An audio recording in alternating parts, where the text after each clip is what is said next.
Karen slapped my grandma in a parking lot.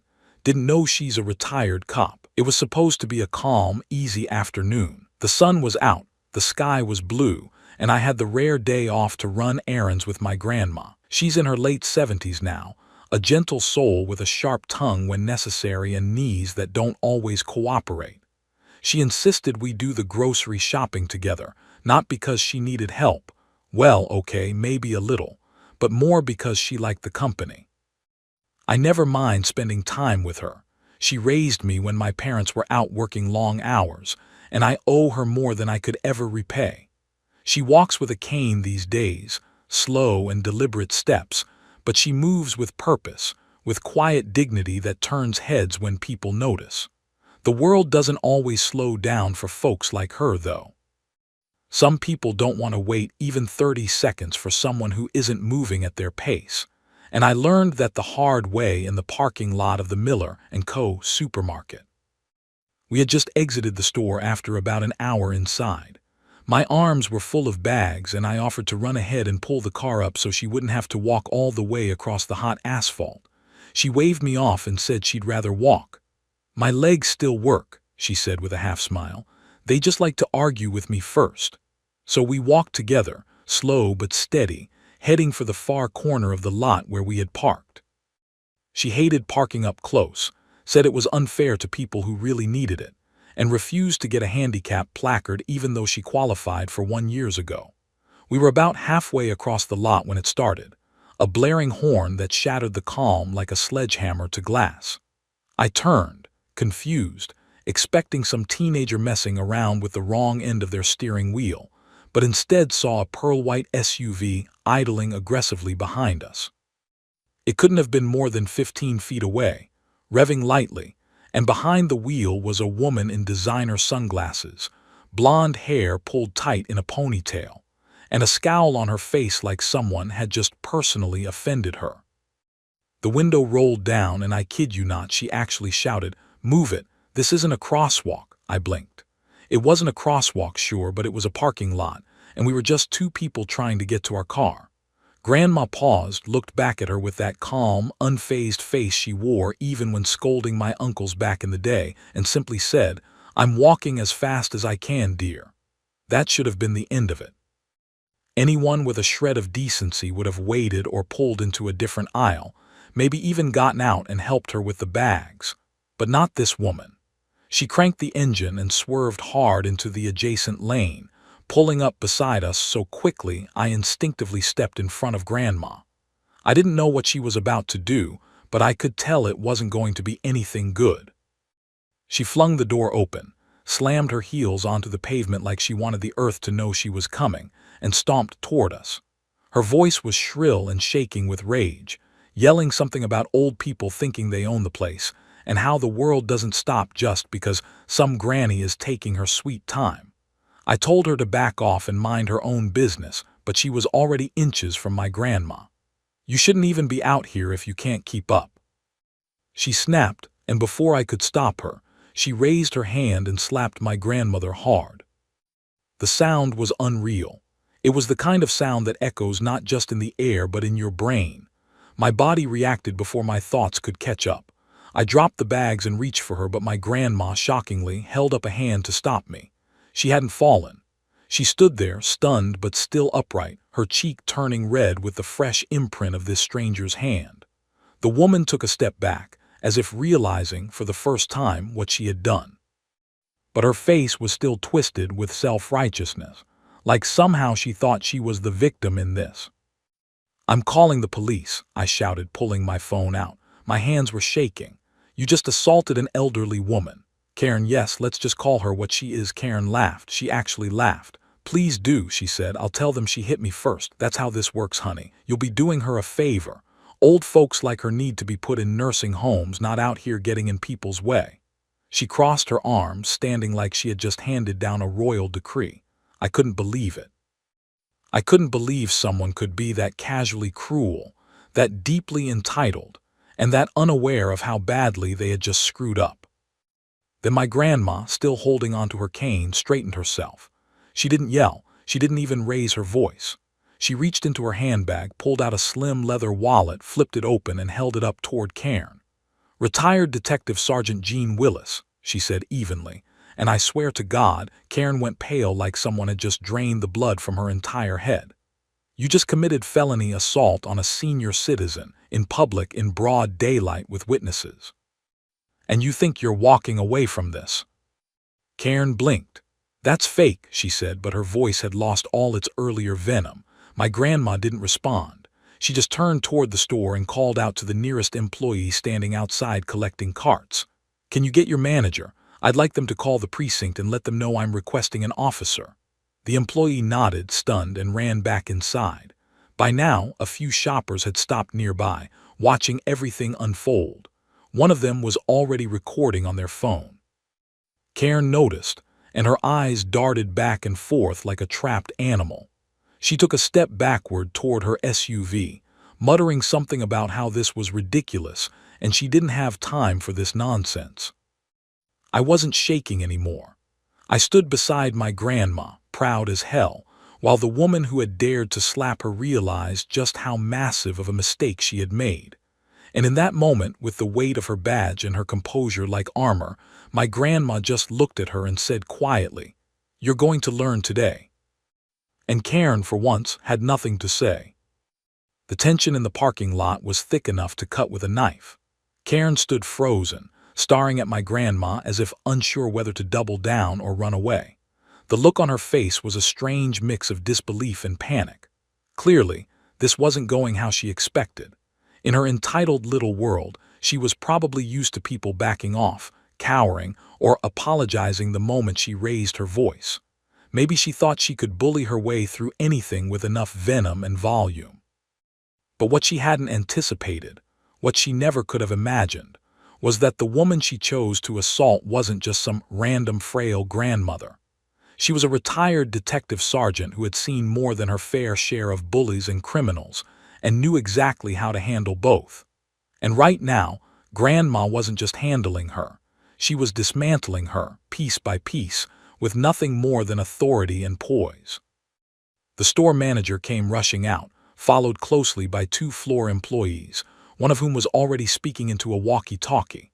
The manager was a middle-aged man, tall and wiry, with a clipboard tucked under one arm.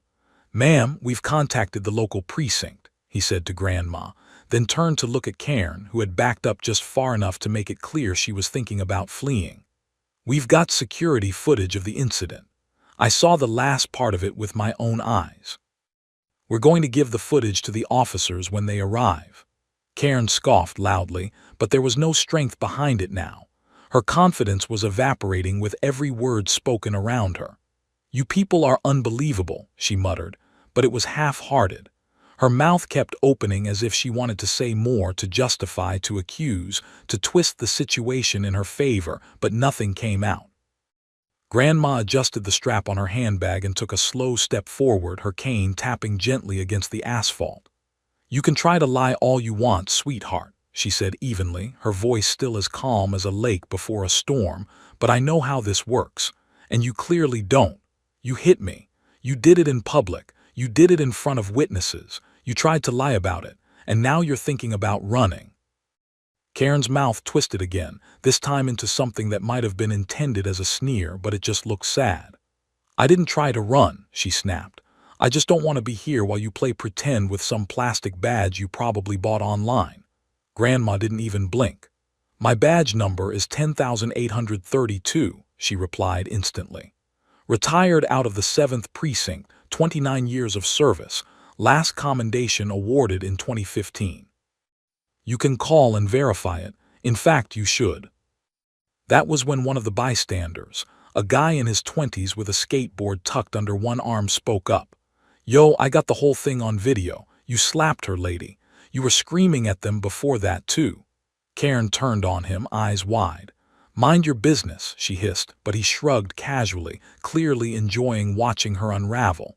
"It became my business when I saw you hit an old lady."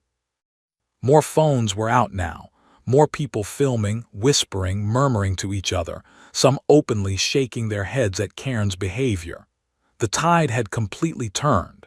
She wasn't just losing control of the situation. She was being swallowed by it and she could feel it. Then finally we heard the sirens. Not loud, not blaring, but just enough to announce presence and authority. 2 squad cars rolled up slowly, lights flashing but no sound, and parked at the end of the aisle. The moment they stopped, the air seemed to shift again. Out stepped 2 uniformed officers, and the second one, tall, stocky, clean-shaven, paused when he saw Grandma. Recognition spread across his face like a sunrise. "Sergeant Willis," he called, half smiling, half surprised. "You're the one who called this in."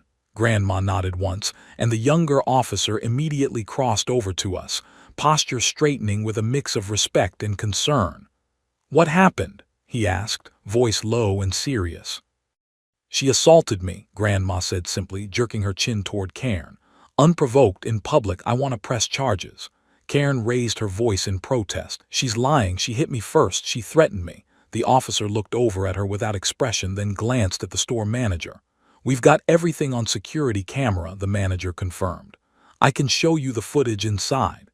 The officer nodded and gestured toward Cairn. "Ma'am, we'll need you to stay put for now."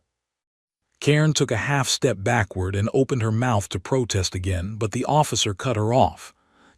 Just don't, stay put." She stopped moving. The manager led the other officer toward the store to get the footage, while the one still with us asked Grandma if she was okay. She nodded, said her face was sore but she was fine otherwise, and declined an ambulance. I stood beside her, still stunned by everything but starting to feel the slow burn of righteous anger rising in my chest. She had slapped my grandmother. She had laid hands on one of the strongest, most respected women I'd ever known, and now she was finally facing the consequences. "Do you want to file a formal complaint?" the officer asked. "Yes," Grandma said without hesitation. "I want her charged with assault and battery on a senior citizen. I'll also be making a formal complaint through the department about her behavior and her attempt to flee the scene. I assume that can be added to the report." The officer just nodded, scribbling quickly on his pad. It didn't take long.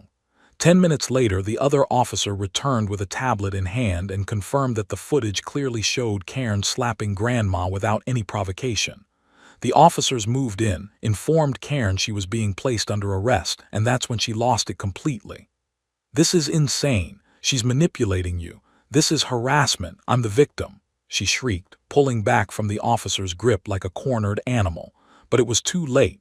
They didn't hesitate. She was cuffed, read her rights, and led toward the squad car as onlookers watched in silence, many still filming. I glanced at Grandma as Cairn was lowered into the backseat, still shouting threats and nonsense. "You okay?" I asked again. She smiled faintly. "I'm fine," she said, "but I'd like to go home and put some ice on my cheek. Maybe a slice of lemon cake wouldn't hurt either." I laughed, not because it was funny, but because it was so her. Even after getting assaulted, even after making a public arrest look like a walk in the park, she still had room for dessert on her mind. That was my grandma. Tough as steel, calm as a summer breeze, and totally, utterly unbothered by idiots like Cairn. The ride home was quiet, the kind of silence that didn't need to be filled. Grandma sat beside me in the passenger seat, holding a cool compress the store manager had given her before we left. It was just a bag of frozen peas wrapped in paper towels, but she pressed it gently to her cheek like it was an old friend. She hadn't said much since the police took Cairn away, and I didn't want to push her to talk. Some moments don't need commentary, they just need room to breathe. I kept glancing over to make sure she was okay, though every time I did, she seemed more amused than injured, her lips twitching like she was trying not to smirk. I could tell she was replaying the whole thing in her head, processing it not just as the woman it happened to, but as a former cop watching an entitled civilian practically beg to get herself arrested. There was a certain poetic justice in it, and while I was still riding the edge of disbelief and anger, Grandma had already moved past that, into the realm of quiet satisfaction. Once we got back to her house, she moved around like nothing had happened.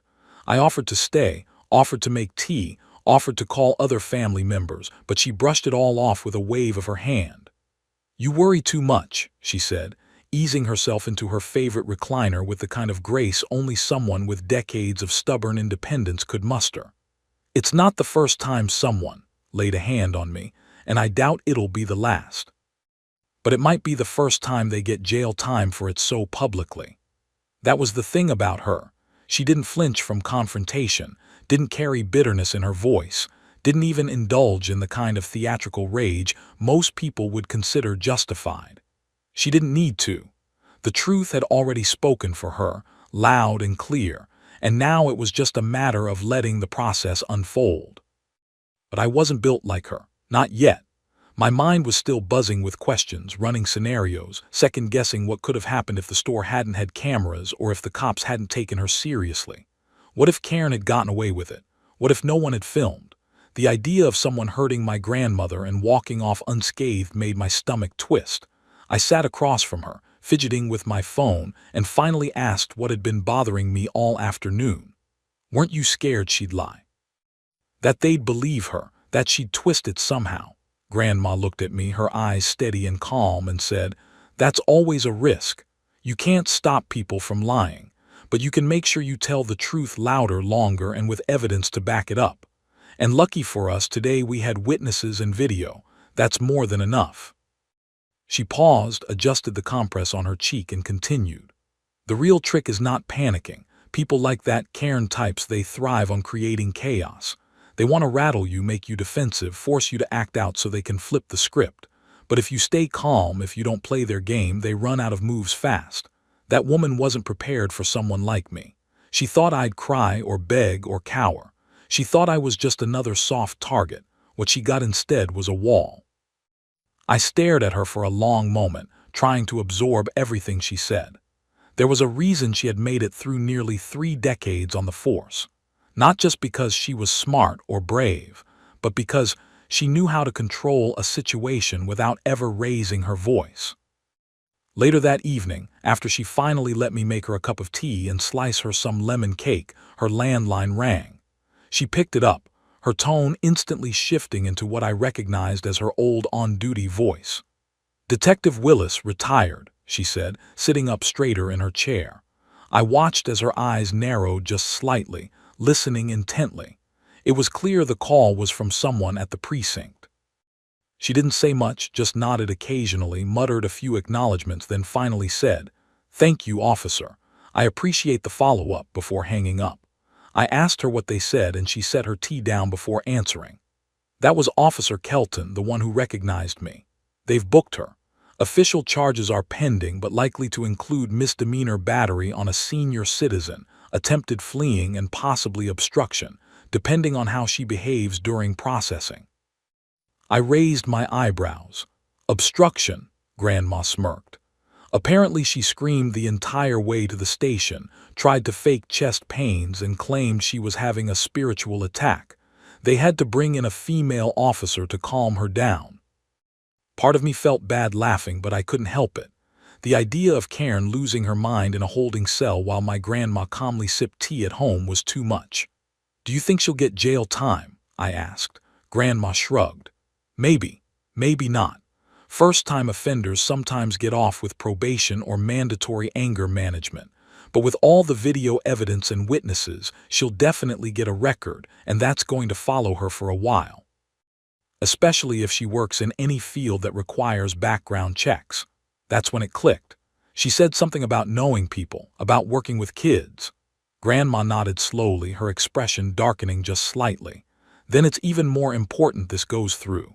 Someone who thinks it's okay to slap a stranger, an elderly woman, no less, over a parking lot inconvenience shouldn't be anywhere near children.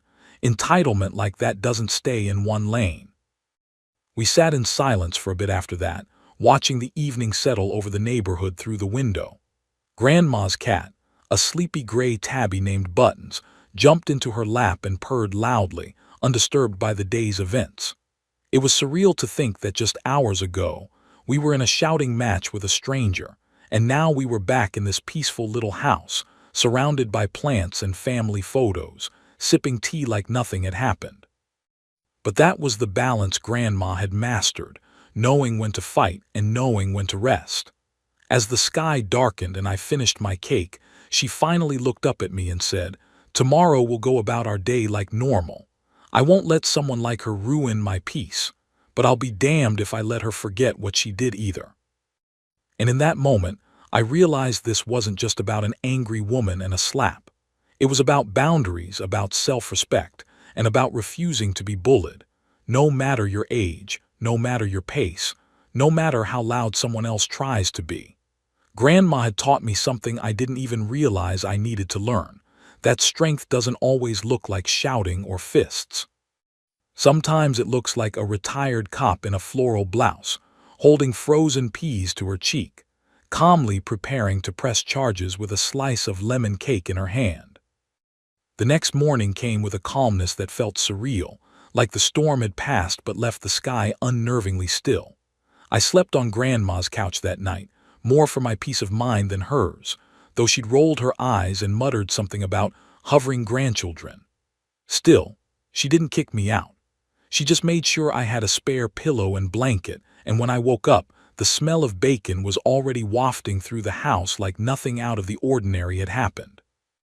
That's how she dealt with the world. She kept moving forward, same routine, same coffee brewed strong and black, same slippers shuffling across the kitchen floor. But even if her routine hadn't changed, I couldn't shake the feeling that things had shifted. The slap might have faded to a mild bruise on her cheek, but what it represented still sat heavy in my mind. I was halfway through my coffee when her phone buzzed on the kitchen counter. She glanced at the screen and let out a small, amused breath through her nose. "It's already starting," she said, and I looked up from my cup. "Karen's bail hearing is today. I asked one of my old colleagues to keep me in the loop." She answered the call, put it on speaker, and I listened quietly as the familiar voice of Officer Kelton filled the kitchen. He spoke with that same respectful tone he used the day before, but this time there was something else in it too, barely concealed irritation. "Thought you'd like to know," he said. "Your friend from the parking lot managed to dig herself into a deeper hole overnight. After she was processed, she refused to cooperate, yelled at staff, made threats about suing the department, and claimed she was assaulted by the elderly gang leader." I choked on my coffee while Grandma calmly buttered her toast. "Elderly gang leader," she repeated, like it was the most absurd menu item she'd ever heard. Kelton chuckled. "It gets better.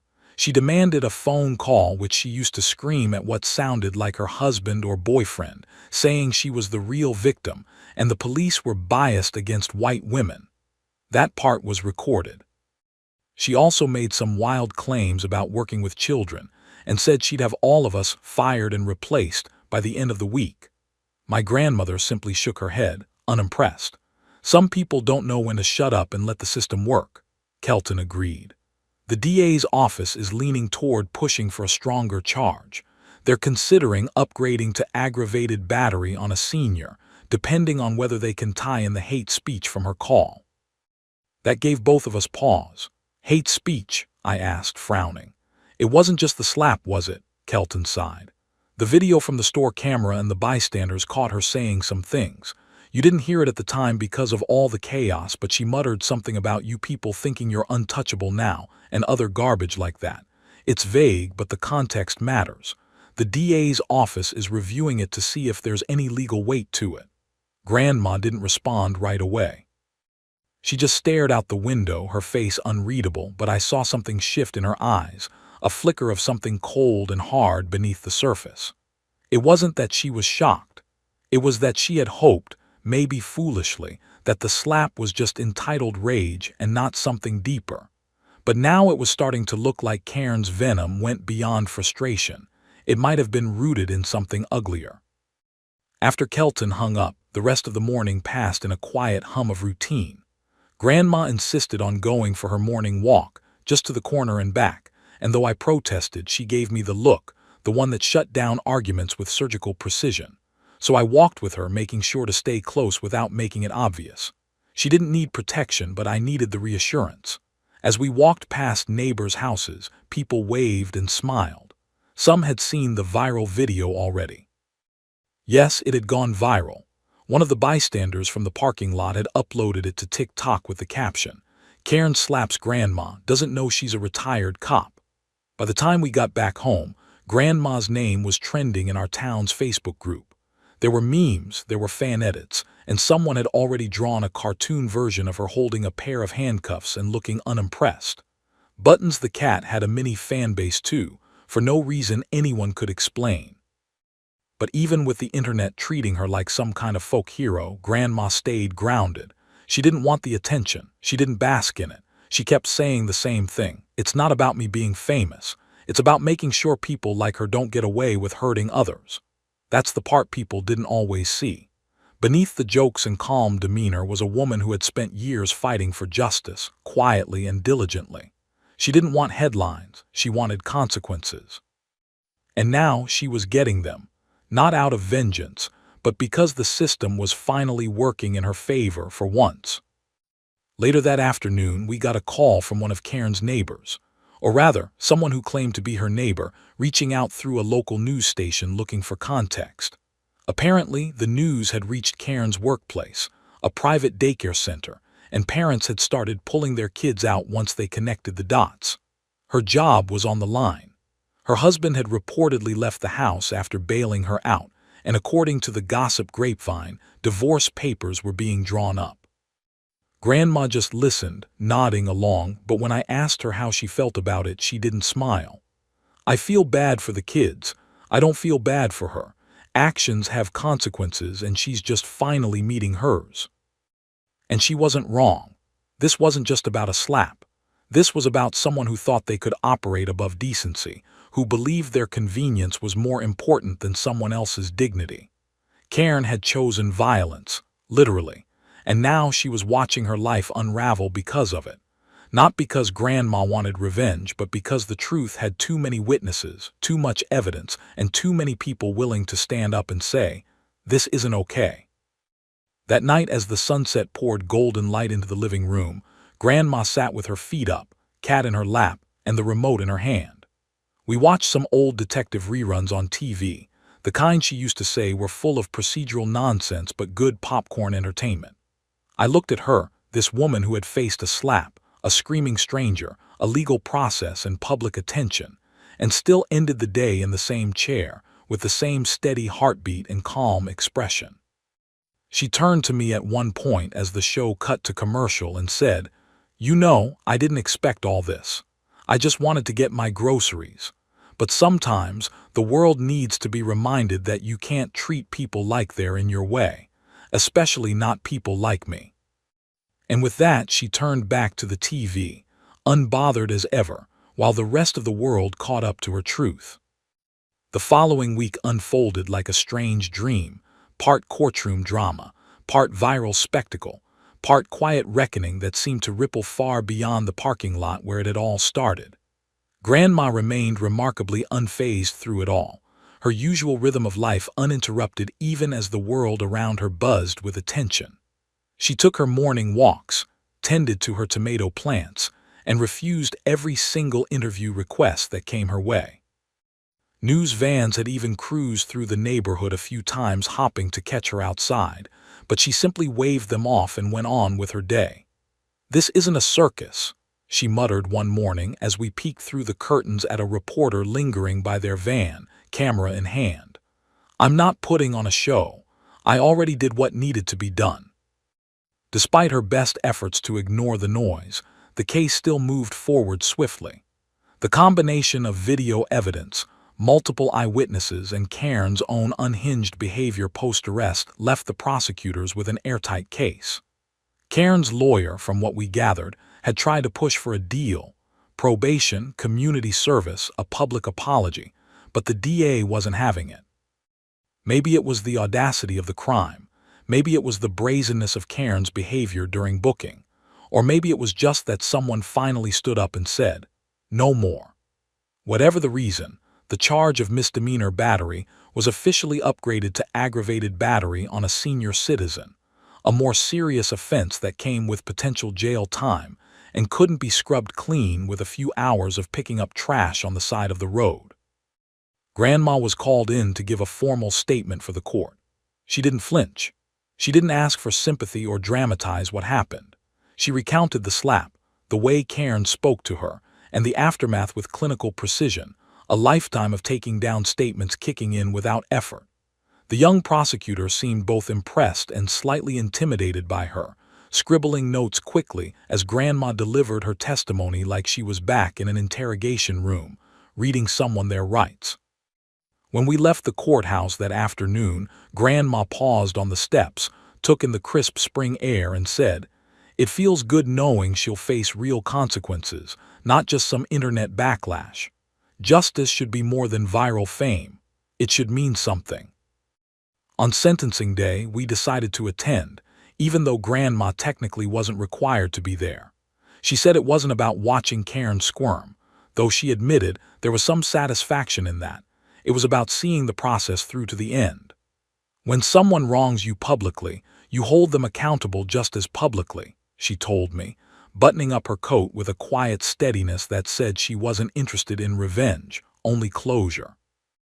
The courtroom was half full, a strange mix of reporters, court officials, and a few people who had apparently followed the case online and wanted to see how it would end. Karen sat at the defendant's table, no longer smug or self-righteous. She looked tired. Her makeup couldn't quite hide the bags under her eyes, and her hair, which had been pulled back into a sleek ponytail during her tantrum in the parking lot, now hung limp and uneven. The woman who had once shouted that old people should get out of the way now looked like someone desperately trying to fade into the wallpaper. The judge read through the charges, citing the damning evidence and Karen's behavior during detainment. There was no dramatic reading of the riot act, no pounding of the gavel in righteous fury, just a clear, deliberate statement of facts, and a measured reminder that assaulting a senior citizen was not only illegal but deeply inhumane. When Karen was given a chance to speak, she mumbled an apology that lacked any sincerity, her voice barely audible over the courtroom's hushed silence. She didn't apologize to Grandma directly. She didn't admit she was wrong. She just said she was stressed and hadn't been herself lately, a flimsy excuse that didn't move anyone. The judge sentenced her to 90 days in county jail plus a year of probation and mandatory anger management classes. It wasn't a life sentence, but it was more than a slap on the wrist. It would follow her.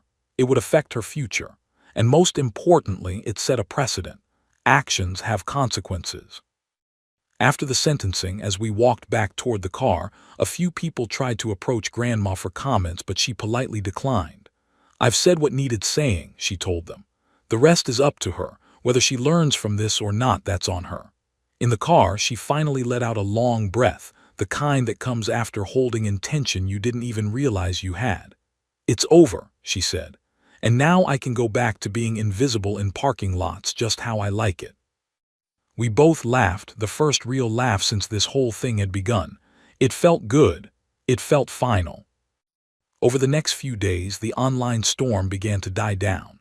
New stories took the spotlight, new scandals erupted, and the world, as it always does, moved on. But in our little corner of the world, things felt different. Neighbors who had never spoken more than a polite hello now stopped by to drop off pies or just to chat. A few kids from down the street drew Grandma a crayon picture of her with a cape and a badge, calling her Super Granny. She hung it on the fridge with pride. I think, in some ways, this whole ordeal reminded people that strength doesn't always come with volume or violence. It can come in the form of grace, patience, and the unwavering demand to be treated with dignity. As for Grandma, she went back to her life. She didn't let the slap define her. She didn't cling to it. But she also didn't forget it, and she made sure no one else did either. She used it as a reminder, to herself, to me, and to anyone who would listen, that no one has the right to treat others like they're less just because they walk a little slower or take up a little more time. That day in the parking lot, Karen thought she was dealing with a fragile old woman. What she got was a force of nature wrapped in cardigan sweaters and sensible shoes. A retired cop with steel in her spine and the law on her side. And I'll never forget the last thing Grandma said to me as we stood in the kitchen a few nights later, sipping tea like always. Some people see gray hair and think weakness. They forget we're the ones who built the roads they're speeding down. Sometimes they need to be reminded, gently or not so gently. Then she winked, lifted her mug in a mock toast, and added, to slow walkers and fast justice. And with that, the story ended exactly the way it should have, quietly, firmly, and with Grandma in full command of her piece.